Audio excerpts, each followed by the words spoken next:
Hello everyone, this is Gene and I'm back with another video. So I'm doing this one a little bit differently today.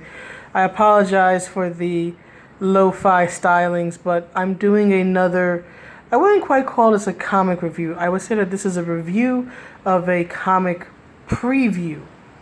And in the spirit of actually showing you what I take issue with when I review comics and what my problems are and why I get so upset.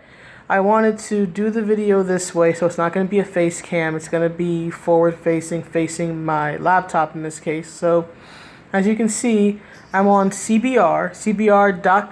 They have a preview of this comic for the character of Star. Now, for those who may not know, Star was a villainess in the more recent Captain Marvel comic that started last year. She was actually in the first issue. I did a review of that back in January of 2019. She was the reporter, and as the story went on, she became a superhero and then a super villainess. She's basically supposed to be sort of like the dark archetype or the dark reflection of Captain Marvel. So I just wanted to go through this preview with you, give you my sort of real-time or semi-real time, because I've looked through this previously, but give you my review of the preview and so you can see it, so that hopefully it will make sense of what I'm talking about and why I get so passionate and at times angry and upset when I do comic reviews. Now, I want to be clear. This is a review of a preview, right? So it's not the entire comic. I understand that I cannot judge a comic that hasn't come out yet. That being said, I can judge the preview on its own merits. More importantly, having read several issues and seen several reviews of Kelly Thompson's Captain Marvel run, I can also, having that information, evaluate this preview and come to I believe, a reasonable conclusion about what I, as a reader, can reasonably expect from a Kelly Thompson penned Captain Marvel comic, which is to say, nothing good. Or rather, say in this case, Star. But again, Star originated with Captain Marvel. So for anybody saying, well, you can't review the comic, it's only a preview. I can review the preview, and I can go on experience and knowledge that I already have, having read Kelly Thompson's work. So enough of the rambling, let's get started, right? So again, this is the preview on CBR, and this is called Star, Birth of a Dragon, Part 1. So the summary is that Ripley Ryan was a successful reporter for Miss Magazine. She was to interview Captain Marvel. Everything went haywire. She was kidnapped at the hands of Nuclear Man. That is correct. That happened in the very first issue of Kelly Thompson's Captain Marvel run. Ripley then apparently made a devil's bargain, I guess a deal with the devil, with I believe it was Dr. Minerva, to become a Kree super soldier. Again, she's supposed to be this dark version of Captain Marvel, right? And she had killed the entire population of New York City, right? Or she tried to, right? So it says here, and I want to emphasize this because I have a lot of issues with the first several panels that are shown here. So I want to emphasize the next part. Barely alive after Captain Marvel punched a hole in her chest. I want to emphasize that. Captain Marvel punched a hole in her chest. Right? And then it says Ripley lost her powers and wound up in the Raft. I have no idea what that is. Apparently it's some sort of prison facility. And now she's escaped after discovering a new power. One that she barely understands. So who do we have to blame for this? We have Kelly Thompson, who's the writer. We have the main artists, who are Javier Pina and Felipe Andrade. Then we have some other people here. The cover artist is Carmen Carnero. And I have to admit, the cover, which I think was earlier, let me scroll back up. The cover is actually pretty good. Let me see. Right, the cover is actually pretty nice. I have to give Miss Carnero that much. This is actually a really nice cover. I like how heroic it looks, right? This very Superman-esque, here up in the sky type of thing, right? And then the colors, the white, the gold, the red, classic hero covers. But then you look at her face, right? You look at her face and you see the red eyes and just the general sort of cocky, smirking expression on her face, and you realize she isn't quite as heroic as she may seem. And I have to admit, I do like the red domino mask. That is a cool touch, especially with the red lipstick. I think the red in the outfit definitely contrasts well with her blonde hair. So, and with the gold trim. So again, as a look, I actually think it's very nice, and the cover is good. If only the rest of it were good. Now, interestingly enough, the variant covers, and there are two. Well, there's several, but two of them are done by J. Scott Campbell. That rascally rascal! How dare he draw women looking like pinup models? But they got him on a Marvel comic. Just saying. Everybody complains, but the man still gets work. But anyway, let's go to the story itself, or at least the preview of the story, right? So here's the thing. Let's look at the editors, because if you've ever seen a comic review from me, you know that I hold the editors very much responsible. So the editors here are Sarah Brunstad, Will Moss. The executive editor is Tom Brevoort. And then the EIC, the editor-in-chief, is C.B. Cebulski. So they're the ones in the end who I think are most to blame, because they're the ones who are basically supposed to be checking everything. So these are the people that, even more so than the main artist or the main writer, that I hold responsible for the errors that I see here. So first things first. Who the hell drew the Infinity Stones? Why have you made them look so bad? Why do they look so blah? There's hardly any shading here or shadowing. These are supposed to be stones that have infinite cosmic power. I mean, again, Ripley herself is the host of the Reality Stone, right? These stones are not just regular rocks that you find on the ground, and that's what these look like. These honestly look like someone found like pebbles on the ground, got some like food dye or something, and then dyed them certain colors. Make them look good. Really. Javier or Felipe, whoever did this, you should have gone, no, this should have never been allowed to pass. I'm sorry. But anyway, now here's where my criticisms really start. All right, so here's the first thing. Right? You see this? This is supposed to be, and this is why I emphasized it earlier, this is supposed to be a flashback. These series of panels are supposed to be a flashback to when Captain Marvel punches Star in the chest. Just one problem, as we can see here in this panel here. Captain Marvel is not punching her in the chest. Captain Marvel looks like she's hugging her. As anybody who's ever been in a fight knows, right? This is not how a punch in the chest works, right? Now, I'm guessing the idea is that Captain Marvel punched her in the chest because you can see her red glove, right? So I'm assuming that that's supposed to be the arm that went through her chest. I'm guessing the idea is that the momentum of the punch sort of like pushed her forward through her forward. But there's nothing about Captain Marvel's body positioning that suggests she was ever in a fighting position. This doesn't look like someone who like threw a punch and threw it too hard and lost their balance. This honestly looks like they are hugging, and unless you are in a clinch, there's no hugging and fighting. More importantly, if you're supposed to have just to punch someone in and through their chest, right?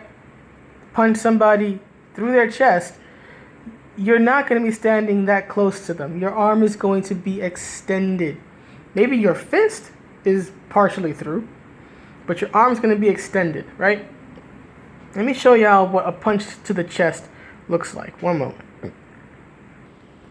Sorry about that, I had to find the image. So this, in my opinion, is what a punch to the chest should look like, right? If you could actually punch somebody hard enough to actually send your fist through their body, right? This is what, in my opinion, it should look like. As we can see, this is two female MMA fighters, and one, the poor girl in the pink and the white, just took a heart punch, right, dead center in the chest. But you see how her arm is extended and how there's distance between their bodies. And again, this is what the comic is giving us here, right? This is not punching somebody in the chest. This is hugging them, right? Now, what this does remind me of is the conclusion of the fight between Storm and Callisto. Storm and Callisto way back in the 80s, when Storm stabbed Callisto in the chest, right, with a knife. Actually, she stabbed her in the heart with a knife. That looks like this. Right, here we go. So here, this is from an X-Men comic from way back in the 80s. I think it's X-Men 170. But as you can see, right, this is Storm stabbing Callisto in the chest, right? See how close their bodies are? Especially in the, let me see if I can get closer. In the center panel, right there, I hope it's clear. Right, you see how they're very close at that point. And you see here how close their bodies are. This makes sense for stabbing somebody, right? But it does not make sense if you've supposedly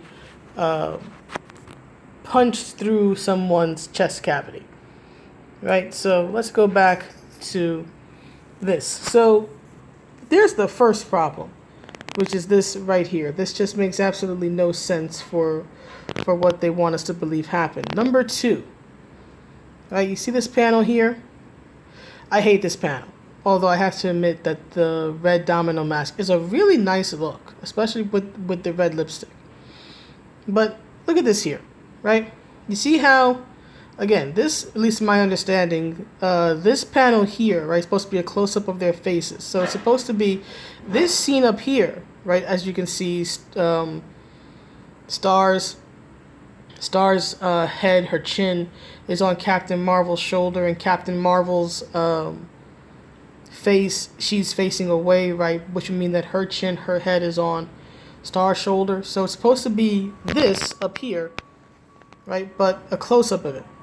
But here's the problem. Carol's head is in the wrong damn position. Sorry, I'm losing it. See? Her head is in profile. She looks like she's talking in her ear or about to blow in her ear or something. Her face, this is the wrong positioning, right? First of all, why in the world doesn't Star look shocked or surprised?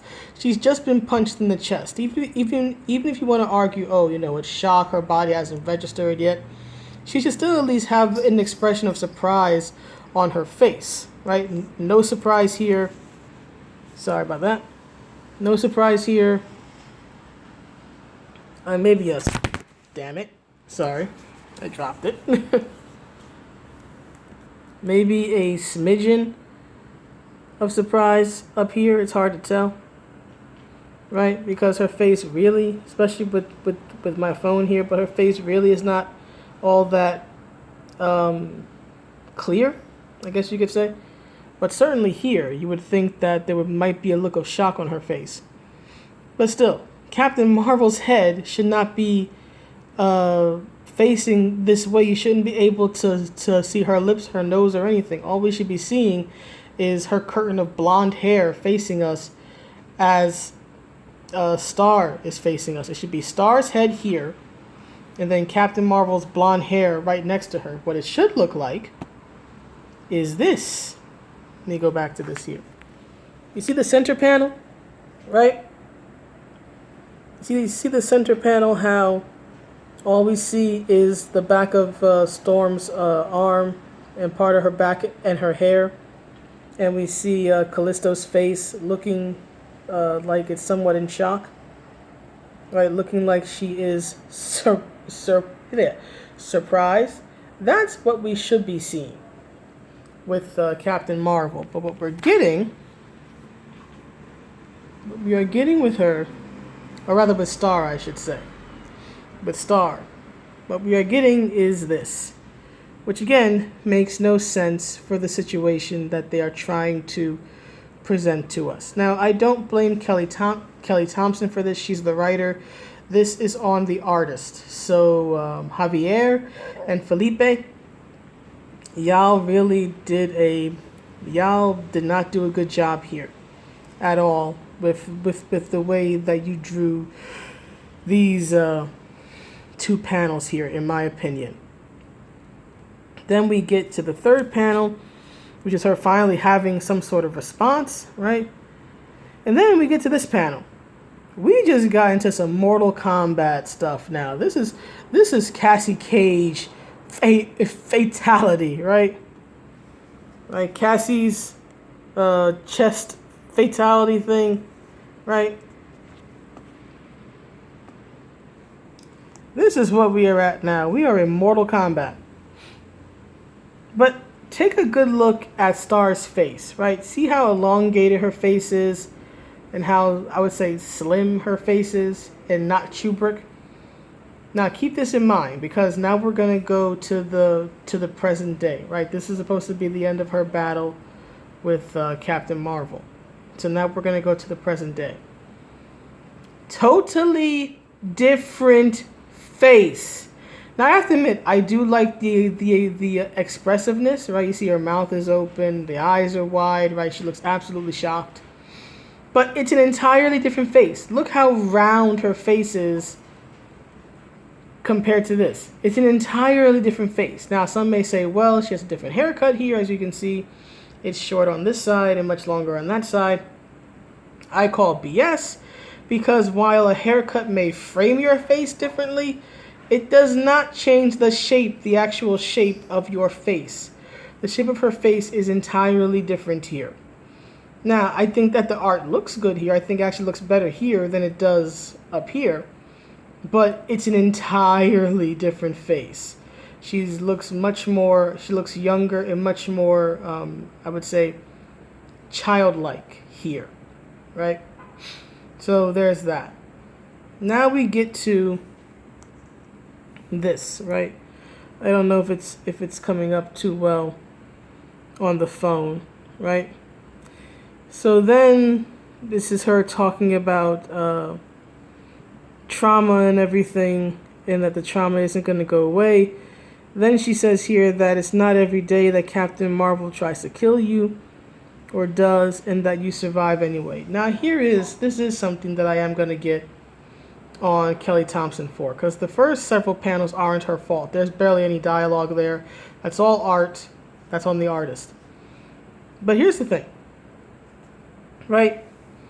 You need, especially for a number one, which is an introductory issue, you need to establish, right, how your character got here. And if they, in this case, basically had a fatality performed on them, you need to explain how they survived, okay? Was there did someone save them? Did someone heal them? Right? Do they have an accelerated healing factor? You have to explain how she survived something. Sorry, 1 second. How she survived something like this. You can't just ignore that or explain that away. So I'm hoping that in the comic itself, that will be addressed, because you can't expect your readers to be familiar with the Captain Marvel run. And another thing is that there's another one, I think it's down here. I don't know if it's coming up too well. Right? It says, I haven't left the apartment in weeks. Again, she healed from this, right? But this is implying that she healed from this in a few weeks. You need to explain how that happened. You can't just let people assume or not address how that happened. Now, it may be brought up in the comic proper. I'm not going to say it won't be.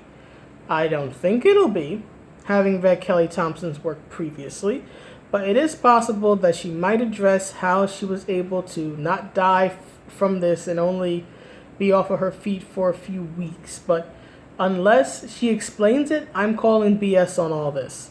This chick should be dead. And Captain Marvel's the woman who killed her. If Kelly doesn't explain it, that's what should have happened. So there's this. And then after that, she says that she wants to go to the, I don't think it's coming up well here. I apologize. But she says that she needs to get out of there. So then we go to the next thing, which is she goes to a bar in Astoria, right? The pop-up bar with no name. Now, in case you haven't noticed, it just says Astoria. Here's the thing. And it's the same thing that I got on Matt Rosenberg for, and I'm going to get on Kelly Thompson about it. If you are going to mention parts of New York City that are not Manhattan, that are not Times Square, then you need to explain where they are. For someone who is not from New York City, Astoria might as well be a made-up name. Now, it's not. Astoria is actually a neighborhood in Northwest Queens, not too far from Manhattan. All she needed to do was just put Astoria, Queens, New York. Why are you being so lazy? Okay? Don't follow in Matt Rosenberg's footsteps. Don't be lazy. If you're going to reference a neighborhood in the outer boroughs, explain that it is indeed a neighborhood in the outer boroughs. Okay? There's nothing wrong with saying that Astoria is in Queens, New York. That's all you needed to do. But she says that she's at a pop-up bar, doesn't have a name. I've been to and through Astoria plenty of times. I don't know of any bar there that doesn't have a name, but whatever, that's kind of inconsequential. But then it's just this more snarky humor that is not funny. Right? For example, she talks here about, I don't know if it's coming up right, but she talks here about how it took her 2 hours to find the place. Honey, all you had to do was just hop on the 7 line. I don't know where you are, but if you're near the 7 line, just hop on the 7 line. And then it says that it smells like dirt and broken dreams. Here's the thing. Now, perhaps there were dive bars back in the 80s and 90s in Astoria, but given that the neighborhood demographics have changed and they're much more young professional, Manhattanite, millennial, trendy hipster people, dive bars don't exist in Astoria anymore. I know, I've been to and through Astoria plenty of times. There are restaurants and there are bars, but they're not dive bars. They're the type of bars that would sooner give you a wine menu than a whiskey. Okay? Get the neighborhoods right. Okay? Get the neighborhoods right. That's all I ask. Just get the neighborhoods right. Then, I don't think the dialogue is coming up too well, and I apologize for that. But then she starts complaining about why it smells like ham. Unless there's bacon, there shouldn't be. I don't get it. But anyway, it's just more non-funny humor. She complains about that it smells like ham. Why does it smell like ham? And the drink is terrible and all this other stuff. She comes across to me as a bratty, entitled teenager, which you will find plenty of in Astoria these days, complaining about junk. Right? And the funny thing is that there is this one moment, I'm trying to find it. where she does talk about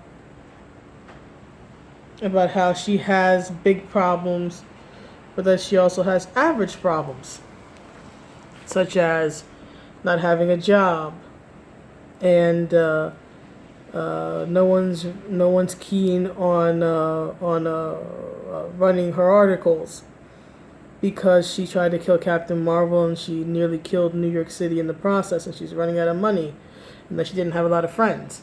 Now that part is actually very interesting, right? How there are these very real world worries that she has to deal with.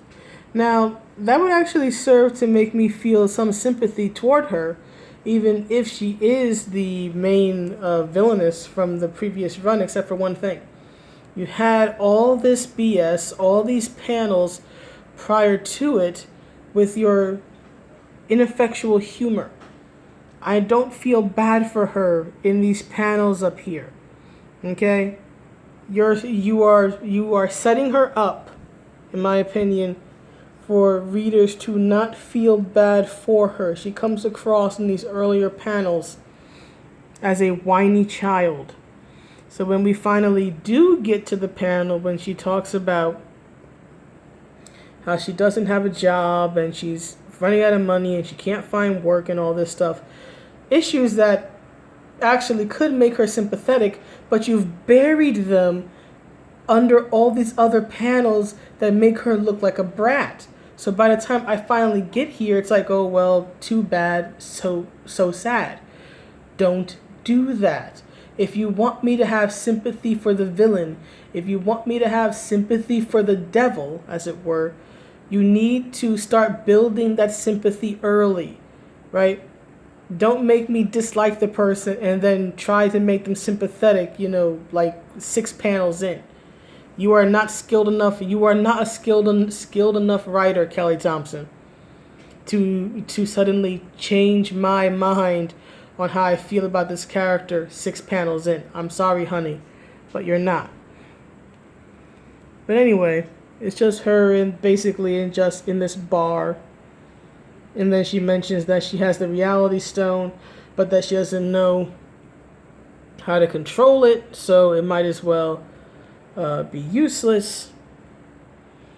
But that she has power. I don't know what type of power. This whole thing is about how powerless she actually is. This whole bar scene is basically about how she has no resources. So how in the world she can say that she has power now is beyond me. But then we have this chick. I have no idea who she is, except that she looks like she came from an 80s rock show or maybe 80s comic book. But then we have this chick here. I don't know. Is this like a really buff version of Jean Grey? I don't know who this is.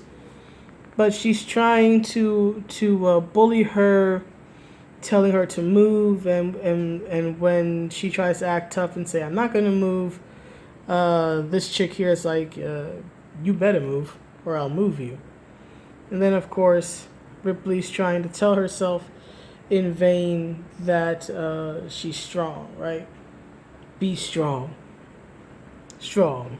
Go for it. And then it ends here, right? So, yeah, this face doesn't exactly make me think that she's going to be able to stand up to this woman. I'm just saying. So, my thoughts on this. My thoughts on this are that I think the only part of it I really enjoyed, as I scroll back up, is the cover. That's about it. The cover is about the only thing that I thought was honestly good about this preview. The cover looks very nice.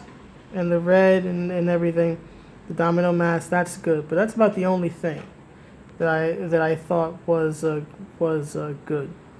These panels just irritate me so bad, and I explained why. Right? And then, this is good too. I will give it that. So you have like 2 good instances of art, but that's it. And then when you finally actually get some dialogue here, some written words, it's just more, I don't know, it's just ineffectual. I guess I would put it. It's just ineffectual. I feel nothing. If I'm meant to feel sympathy toward this girl for her plight, even if she is the villainess, I'm not feeling it.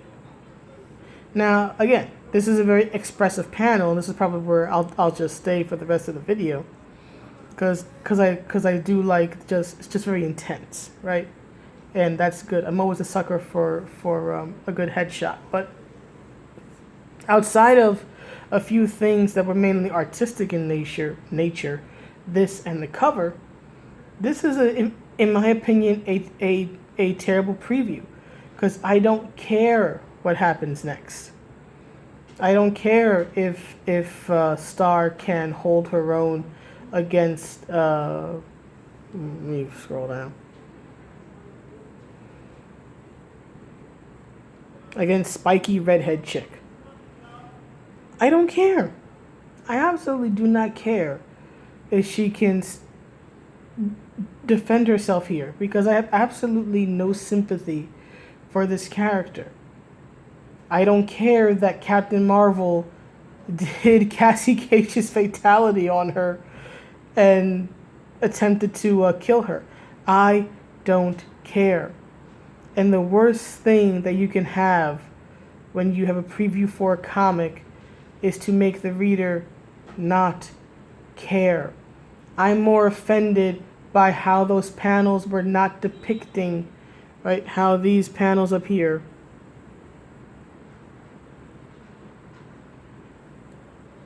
one second. Yeah, here we go. But how these panels up here were not depicting the violence, the fight properly.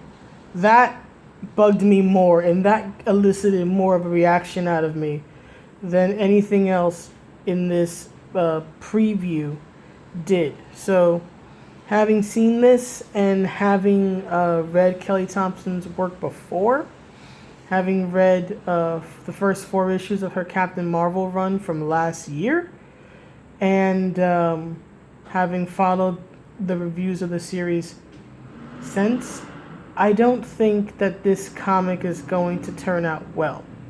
I have no reason to believe that it will turn out well. So, I have to admit, to me, this is an F, in my estimation. It's an F with nice art, right? Nice art, but an F is an F is an F. Now, when the actual full issue comes out, I'm going to see if I can get through reading it. Maybe I'll do a review. I'm not positive yet, but based on this preview, I don't really think I'm going to like the full comic. And I give this preview on CBR.com an F. So anyway, that's my review of this Star #1 preview